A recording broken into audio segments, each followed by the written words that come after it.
So thanks for coming over. Um, Today I'll be conducting an interview with you regarding Vietnam War. Um, so you ready? Yeah, I'm ready. You can Alright. fire your questions away, whatnot. Alright. So first, to start off, let me ask you, what's your family's background? I mean, they're both. They have citizenship here. They're both American, but yeah, ethnically, they're Vietnamese Chinese. Alright.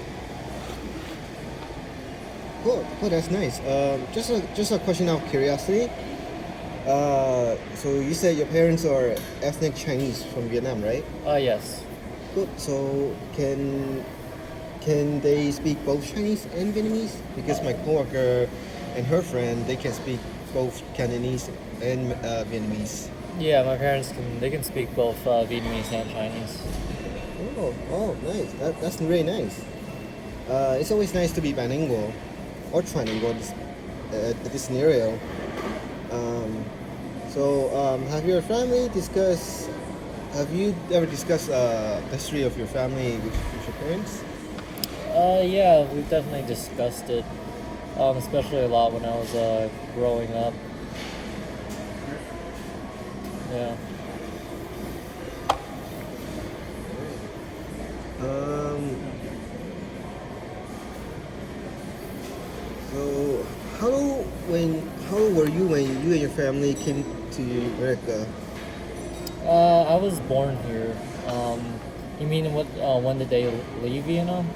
Uh, yeah. Well, yeah. When did your parents left Vietnam? Do you happen to know? Let me think.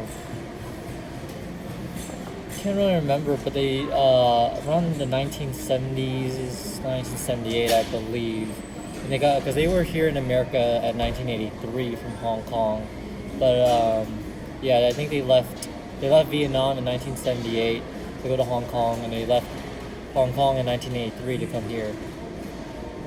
So how did they left Vietnam and They fled by boat.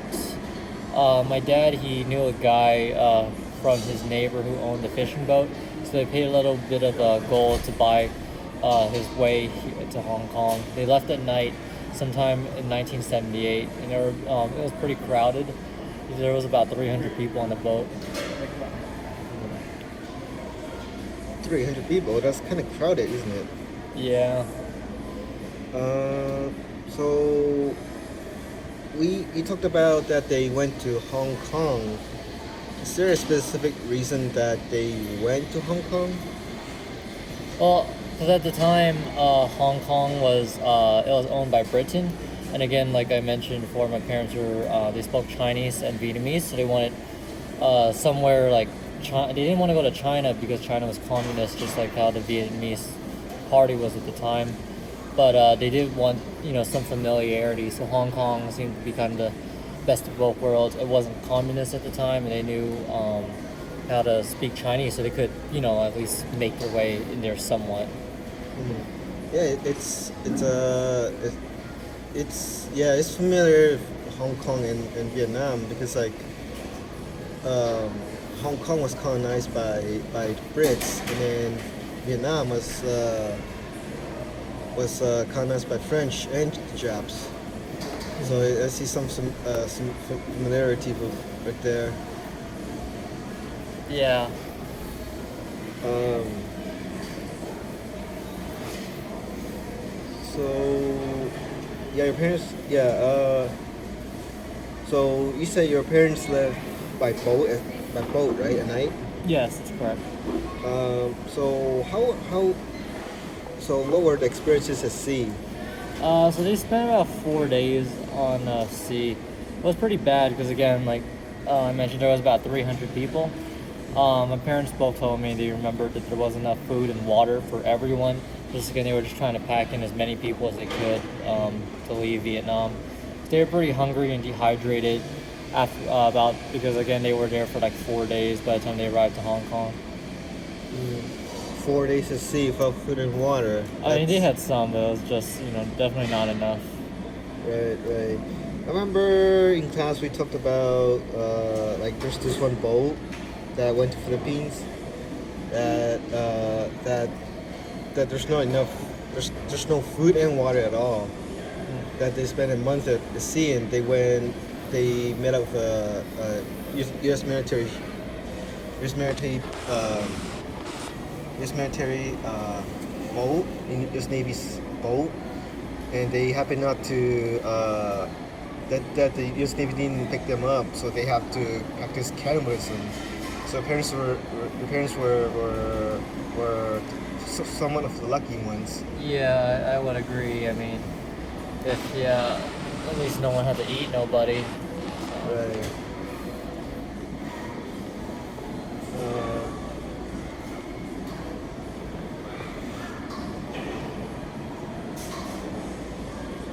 let's see. So, so the parents stayed in Hong Kong for a few years.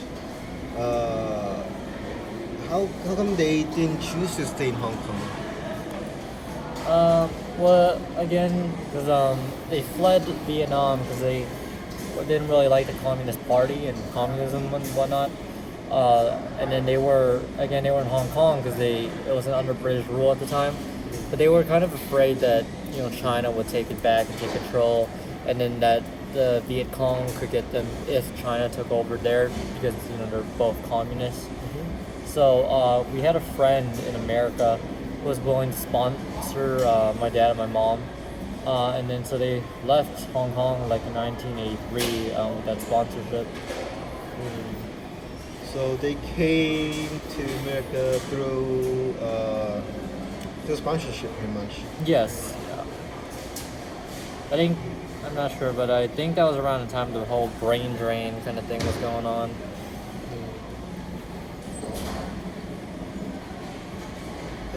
Well, do they ever regret leaving Saigon Um, or Hong Kong? I mean, like Childish Gambino says, this is America. It's not really perfect, but I mean, I figure it's definitely better. Life now is definitely better than the life they could have had living in Saigon or Hong Kong. Just money-wise, opportunity-wise, well, at least definitely than Saigon. Right, right. I mean, yeah, back then, right after 1975, when the Viet Cong took over Saigon, things, as far as I know, things there was pretty brutal. And it's like another war that was going on with Laos and the invasion of China to Vietnam. So life, once they went to Hong Kong, life was probably better there until 1990 something when Hong Kong went back to China.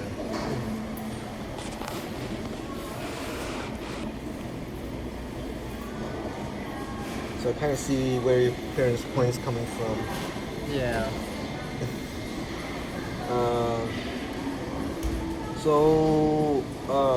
Anyways,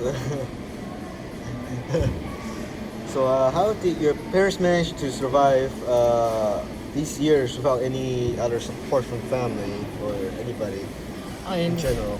it definitely was hard for them. When they went to Hong Kong, they had some gold that they brought with them from Vietnam, and they exchanged that for some Hong Kong money. And eventually, because they were in Hong Kong for a bit. When they were in Hong Kong for a bit, they just did a lot of various odd jobs here and there, saved up some money before coming to America. And again, so by the time they came to America with their friend who sponsored them, they were able to exchange some of that Hong Kong money for U.S. Currency. And then in America here, yeah, it's kind of pretty much the same thing. A lot of odd jobs and whatnot. My parents both don't have college degrees, so it's just been, the hustle, the hustling. Right. Have you just a question outside of curiosity? Is there any did they mention anything about their jobs?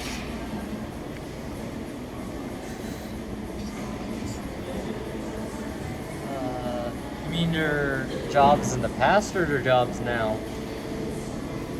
Well, what are they doing now? My dad, he's in construction, and my mom, she works in a restaurant. Like a Vietnamese restaurant? Yeah. Nice, nice. Love pho. The first, like the best stuff ever. Yeah. Have Definitely you like to get fudded up. have you ever had pho? I mean, Your parents came from Vietnam, so of course, yeah. I love pho. I mean, this is San Francisco, a place with the most diverse people and cuisine, so I'm sure everyone here's got fudded up after a night of drinking. Pho up. No pun intended, right? No pun intended. Alright. Alright, so have your parents ever went back to Vietnam and or Hong Kong to visit families and friends? Not Vietnam, just because, again, they didn't leave on the best of circumstances. And as far as their parents are both, at least by now, my grandparents both dead on both sides. They don't really have that many friends back in Vietnam. As for Hong Kong, we haven't visited yet, but my parents actually still have some friends there, and they kind of want to go there. They haven't contacted them ever. They didn't contact my parents. They didn't contact their friends in Hong Kong, at least until when the advent of Facebook came in. I mean, not the beginning of Facebook, but that part of Facebook when old people started getting into it. So like pretty much social media, like Yeah, they started reconnecting with some people in Hong Kong through Facebook and whatnot. But no, they haven't visited. Maybe in the future we will go there. yeah, like back then there's not much social medias and internet was going on, so it's kind of hard for them to keep in contact. Yeah, but then it's good for parents that they managed to keep in contact with some old friends. It's definitely a nice thing that they have after all these years of separation, right? Yeah, I mean, I think that's kind of the thing with everyone. It doesn't matter what generation. We meet people when we're younger, and then eventually we grow apart. I mean, the way that they left the people in Hong Kong and Vietnam weren't exactly the best of circumstances, but it is what it is, and life is life, I figure. You gotta take advantage of what's the best that's out there, right? Yeah, I mean, it's kind of like the same over here in America, in a place with opportunity. Like, no one else is going to give a shit about your own promotion, your own pension, or your own kids, or your own success except for yourself. So I think kind of saying with my parents, like, they definitely had friends in Hong Kong and Vietnam, but in the end of the day, those friends aren't going to be thinking about my parents' future and their opportunities. So they just have to go for it. Yeah, we're pretty much you're pretty much on your own. Yeah. Type of thing. Yeah, it's dog eat dog world, both communism and Republicans and what is that thing? Capitalism. It's all about making it on your own. All right. Just to wrap up. Just wrap up the whole interview. You did very good. Just quick last question. So, if you are in your parents' shoes or circumstances, what are some things that you would have done, and what are some things that you would have done differently? It's actually it's kind of a tough question. For one thing, for sure, like, I would have went to America for sure, and I definitely would have left Vietnam. At least for coming to America, I say that for sure, but I am a little conflicted, kind of thinking how my life would be if my parents stayed in Hong Kong and I was born there instead. I like life here in America, but it's kind of hard to think. Like, something differently that I do think about, because again, I'm going to college currently right now, but I'm trying to think, because my parents, again, like I mentioned before, they both didn't go to college. They both kind of did a lot of like minimum wage jobs back in Vietnam and here in America, and just moved up. Like my mom still works at a restaurant. I think at the time when they were coming around, I believe, like how everyone says, but it's kind of a funny thing. Like this is not what my parents told me, but it's like, sorry to go off on a tangent over here, but pretty much they say the college culture that has been made in America here was because of the stupid fucking 80s and 90s. Sorry my language, but I hate college and I hate going through it. But because everyone in the 80s and 90s didn't go to college, so they told all their kids to go to college. So I figure I wonder how things would be if I were in my parents' shoes back in the 80s to 90s, being here in America working minimum wage jobs. Would it have been better for my parents to go to college, or likewise for me if I were in that era to go to college? Because I mean, I'm going to college right now, and I'm in student debt. Nothing really seems that good. So I'm kind of wondering, like, because definitely nowadays I can't do what my parents did. I can definitely not just hustle a lot, do a lot of minimum wage jobs, and actually make it on their own. Like my parents, I still live with my parents, and again, they both just did minimum wage jobs, got promotions in their jobs, and they were able to buy a house here in San Francisco. I mean, and again, they wouldn't be able to do that now. I wouldn't be able to do that now doing what they did back then. Let's see, what other things would I've done? I mean, yeah, maybe if I were on a boat, maybe, I would have eaten a couple of people. More food for the rest of us. Right. Just kidding, don't put me in prison, people. They won't. Yeah, my booty would not survive.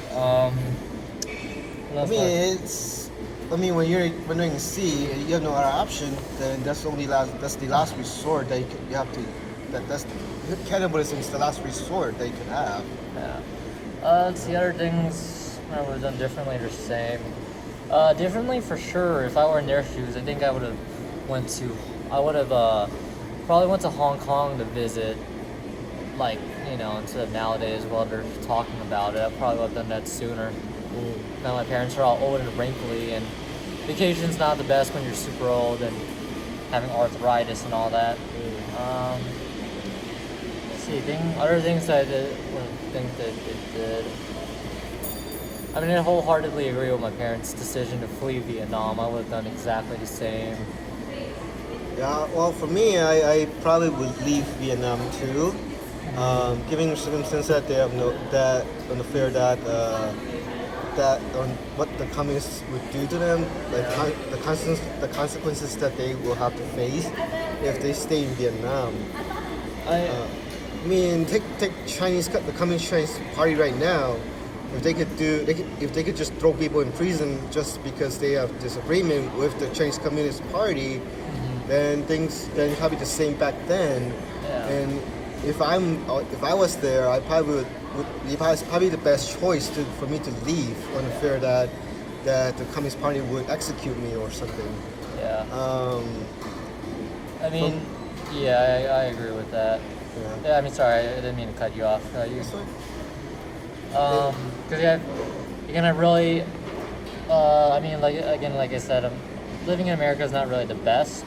But I do have to say, if you compare America to a lot of other countries, even like a lot of Eastern European countries and like those places in like Russia that are in war and whatnot, American citizens have not had to deal with war on our turf, on our homeland, since probably like, I don't know, the Revolutionary War and the War of 1812 and all that stuff. Like, I'm not even counting Pearl Harbor and 9/11 because those weren't really wars. Those were more like kind of terrorist attacks. But like, again, like if I can imagine, talking to my parents, being in Vietnam at a time when there was war, it definitely was like it definitely was scary talking to my parents and trying to imagine myself in their shoes. It's like being here in America, I know costs aren't the best. This country's kind of going downhill, but at least for sure, I know if I had a kid, I could probably like confidently and safely say they won't have to deal with a war and be scared. At least for the most part, at least we get out the ghetto and all that stuff. Yeah, I would probably do the same. I probably would just leave because back then there was like a whole bunch of programs that we could take that in American soil. There's like many programs that the refugees could take care of, could take advantage of. So I'll probably just use those programs to get here, get a better life here, and just move on from there instead of going to Hong Kong and travel and risk. But then yeah, at the same time I have to risk all the consequences that I have to face in the sea. Like that cannibalism on the boat that I mentioned earlier. Yeah. Those are things that I'm concerned about. But yeah, I'll probably leave. Probably it's better off for me to leave. He said, yeah. All right, thanks for coming over. Thanks for your time, for taking the time to come over to interview, to meet me. It's a pleasure to meet you. Thank you very much. Well, no, thanks for having me and all that. And yeah, go fund me. I'm poor. All right, bye. Thanks for coming.